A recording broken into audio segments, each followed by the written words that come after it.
She didn't mean for our hands to touch. But when they did, she didn't pull away either.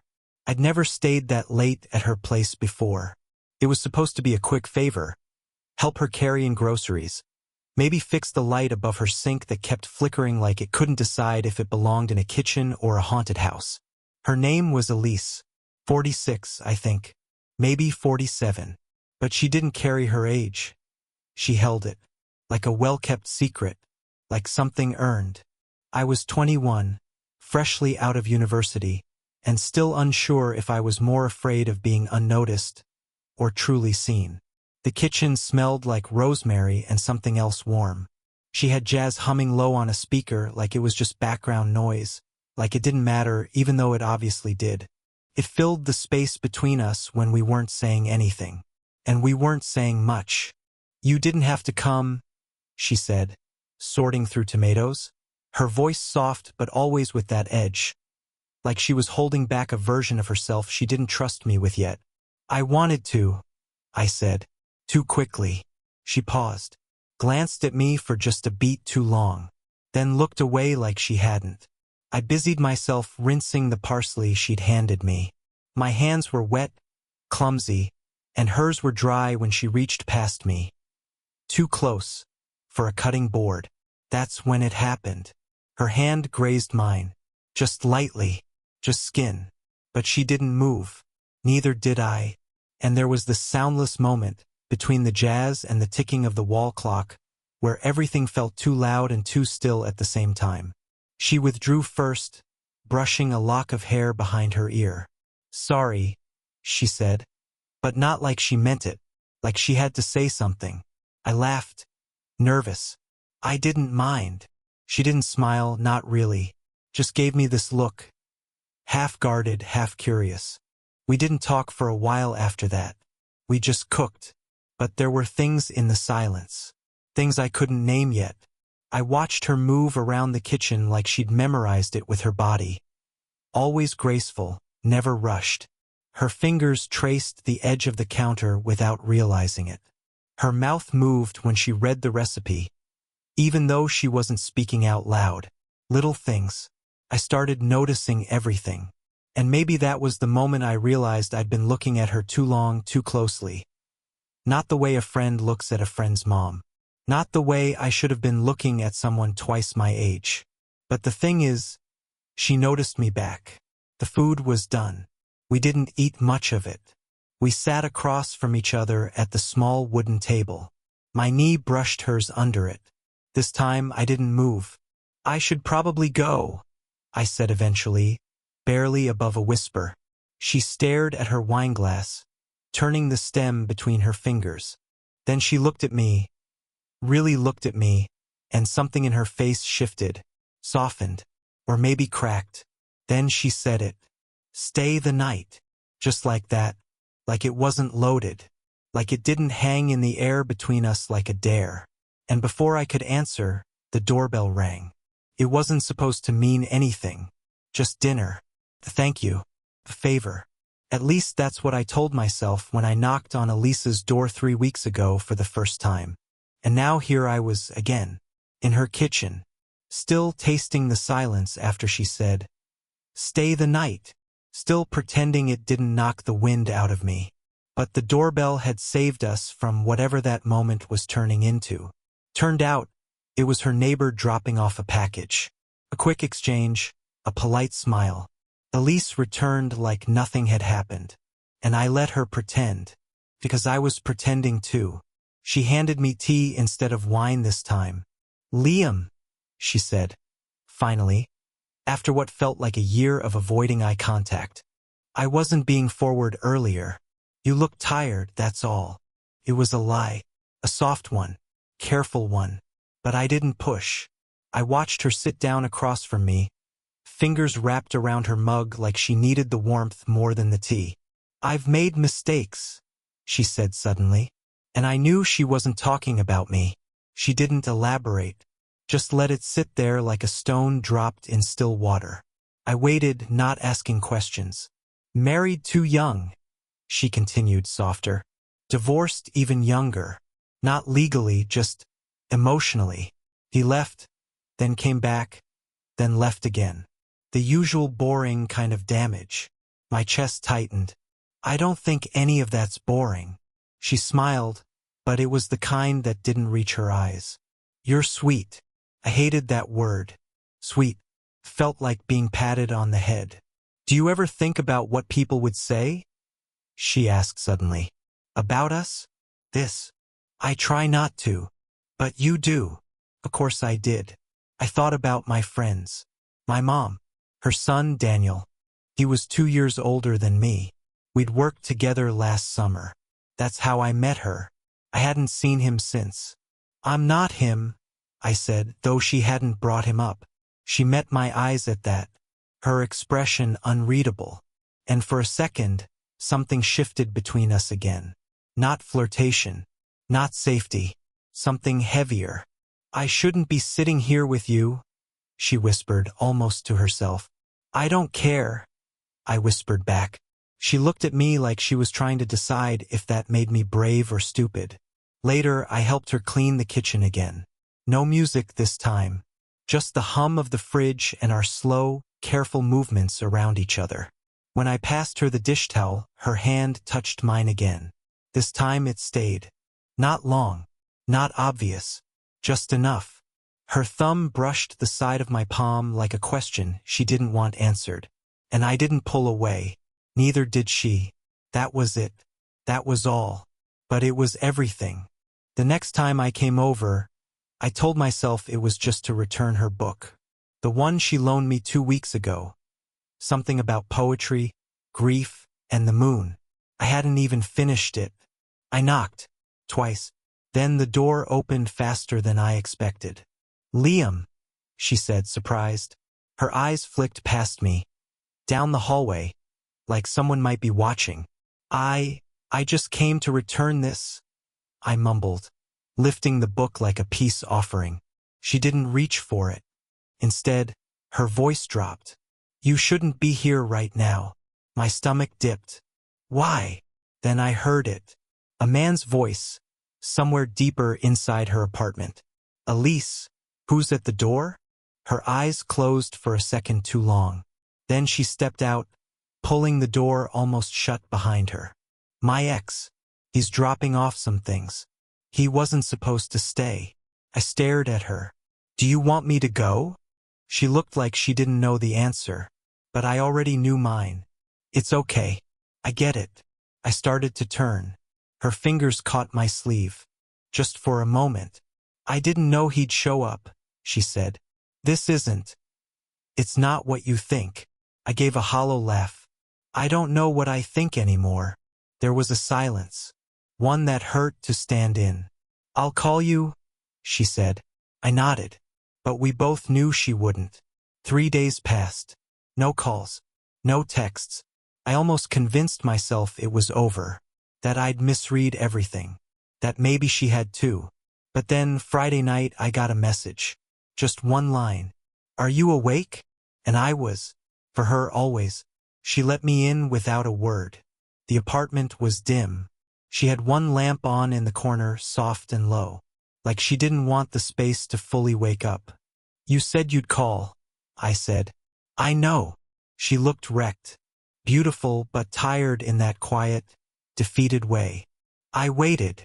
I know, she said again. Then quieter. He stayed longer than I expected. I hated the way that sounded.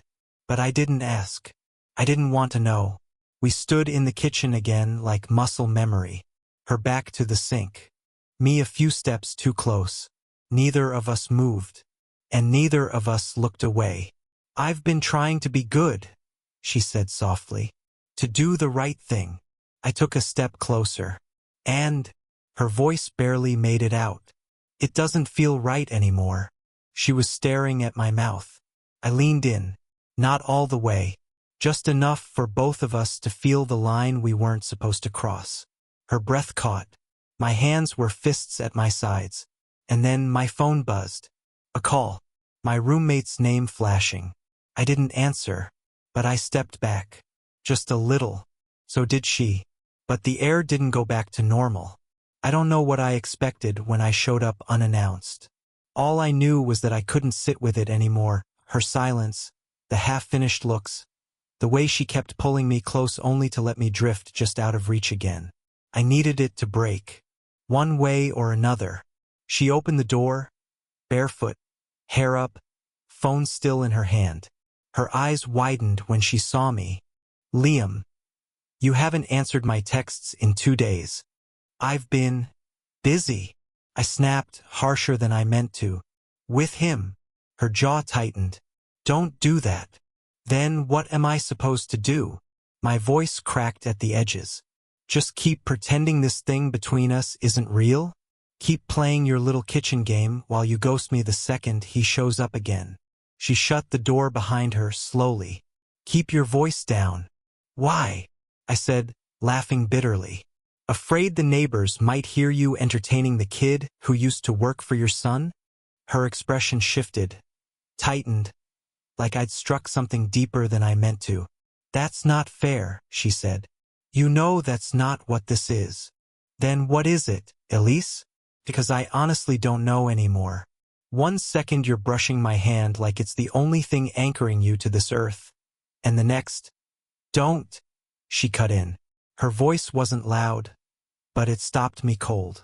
Don't act like I'm the only one scared. The room went still. I didn't speak. She stepped closer. You think I don't lie awake at night wondering what people would say? What he'd say? I'm not 21, Liam. I don't get to fall into something just because it feels good. I have a whole past behind me, and it's not some cute story you get to rescue. I blinked. My throat burned. I never wanted to rescue you. Then what do you want? She asked it too fast, like she didn't want the answer. I want to stop pretending this is something we can just walk away from, I said. Her breathing changed. Slower. Shallower. I think about you all the time, I admitted. When I'm at home. When I'm not. When I'm standing in the grocery store and I see wine and wonder if it's the kind you like. I know that's not normal. I know I shouldn't. She took another step. Now we were close. Too close. Don't stop, she whispered. I froze. What? Her voice broke. I said, don't stop talking. My heart thudded. She reached up then, like she was going to touch my face, but hesitated, fingers trembling just above my skin. We stood there, breathing the same air, everything held in suspension. Then, a key turned in the front door. The door creaked open. We both turned as if yanked by some invisible thread. Elisa's hand dropped to her side. I took 2 steps back, too late, too guilty. Then I saw him.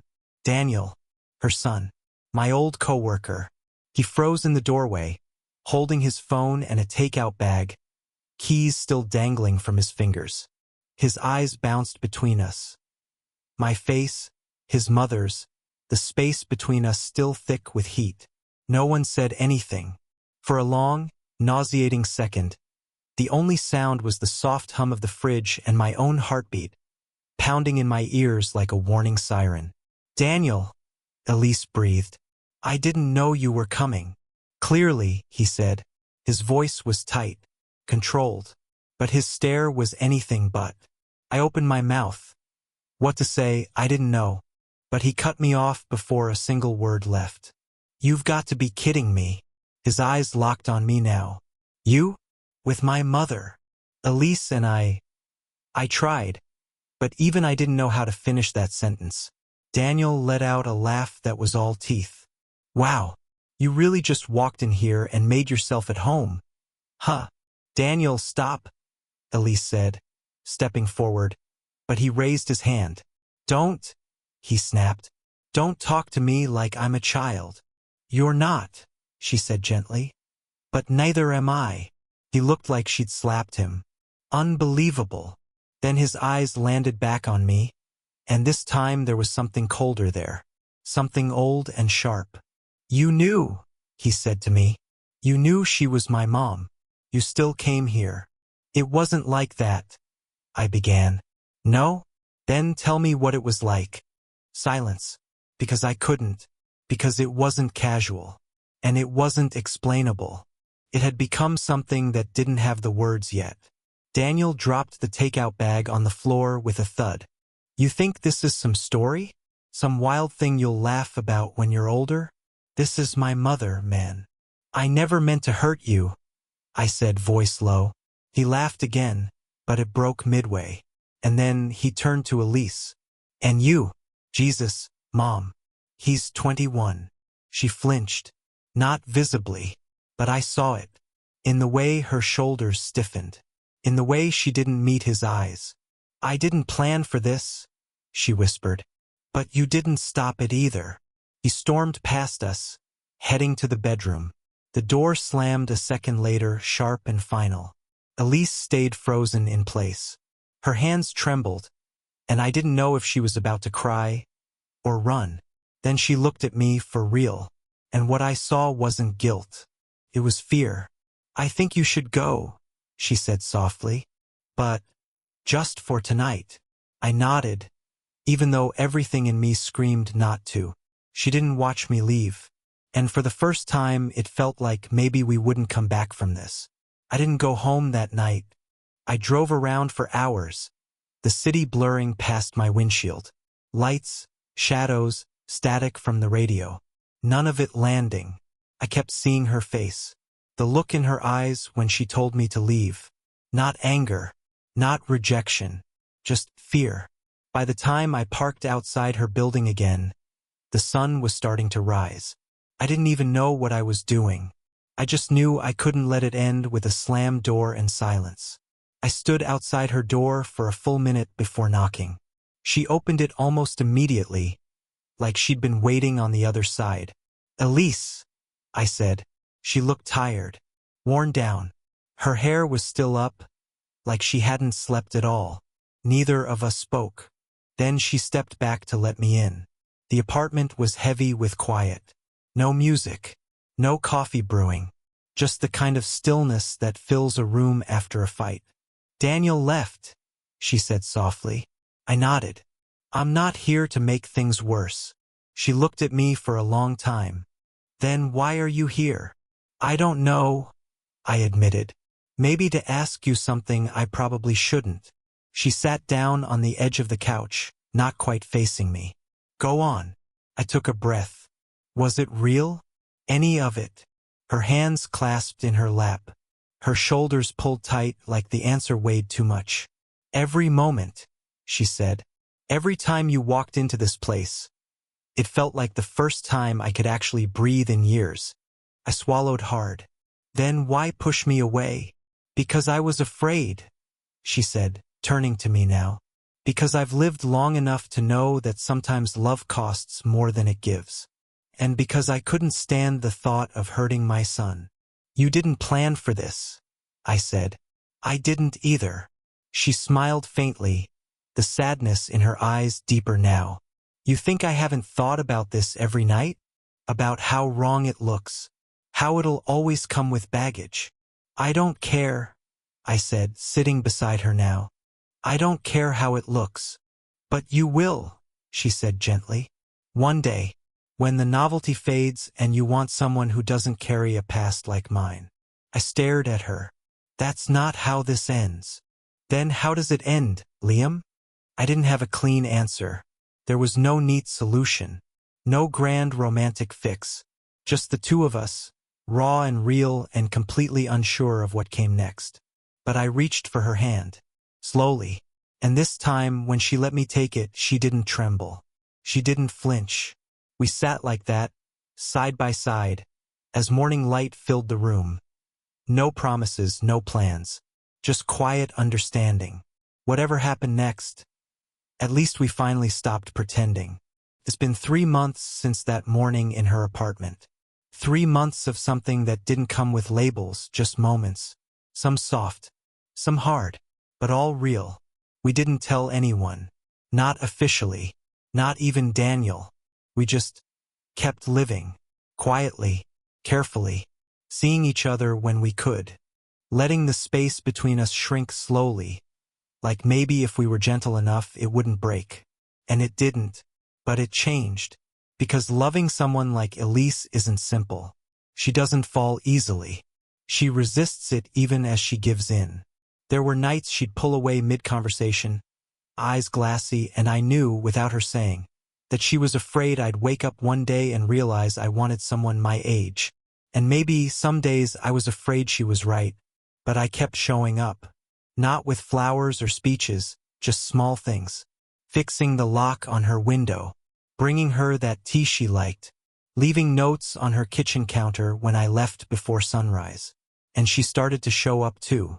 She invited me to her favorite bookstore, let me drive her to appointments, watched old movies with me without fast-forwarding through the cheesy parts. She let herself be seen. That's all I ever wanted. One night, after dinner, I told her I was scared too. She smiled, soft and a little sad. What are you scared of? That you'll decide I was just a phase. A mistake. She reached across the table and touched my wrist. You weren't a mistake, Liam. Silence sat with us for a moment, familiar and kind. Then she said, you were the moment I realized I still had years left to feel something, to be something, and I hadn't let myself believe that in a long time. I didn't need anything more than that. Daniel still doesn't talk to me. Maybe he never will. I think Elise made peace with that. Not easily, but honestly. She gave him space. And in return, she gave us a chance to exist without hiding. The world didn't fall apart. The gossip never got loud. Turns out, most people are too caught up in their own messes to care much about someone else's love story. And this is a love story. Not perfect, not clean, but ours. We're not planning forever. We're just planning dinner. She still brushes my hand in the kitchen sometimes, and still pretends it's by accident. I still let her, because for now that's enough. Maybe love isn't always loud. Maybe it lives in the quiet spaces we let someone else enter.